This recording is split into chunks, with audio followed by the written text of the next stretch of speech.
It's 1944. Delegates from 44 allied nations gather at a hotel in Bretton Woods, New Hampshire. They're about to make a decision that will shape the global economy for decades.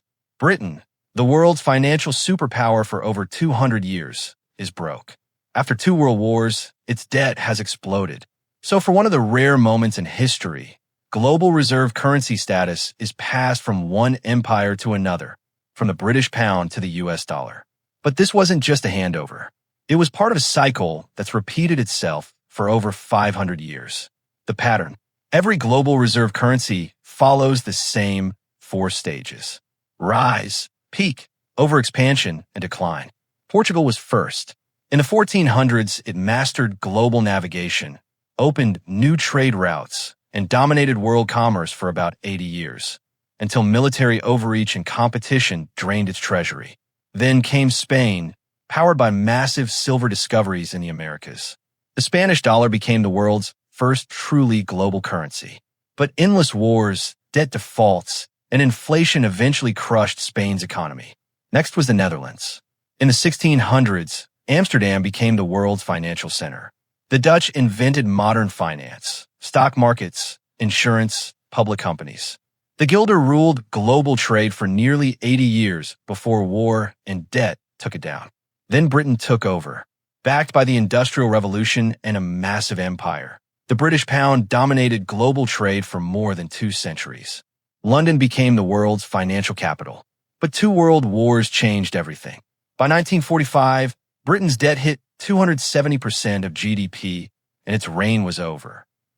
The dollar era. At Bretton Woods in 1944, the US dollar officially replaced the pound. Other currencies were tied to the dollar, and the dollar was tied to gold. That ended in 1971, but the dollar survived by finding a new anchor: oil. After the 1973 oil crisis, the US struck deals with Saudi Arabia and OPEC. Oil would be sold in dollars. The petrodollar system was born, and as long as the world needed oil, it needed dollars. By 2000, over 70% of global reserves were held in US dollars. Cracks in the system.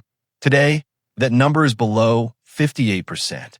Foreign demand for US debt is falling. Countries are actively moving away from the dollar. BRICS nations are building alternative payment systems, using local currencies and digital money instead of dollars. At the same time, US debt has passed 120% of GDP. Sound familiar? Where are we now? Historically, reserve currencies last about 95 years on average. The US dollar has been dominant for around 80 years. Every empire thinks it's different. None of them were.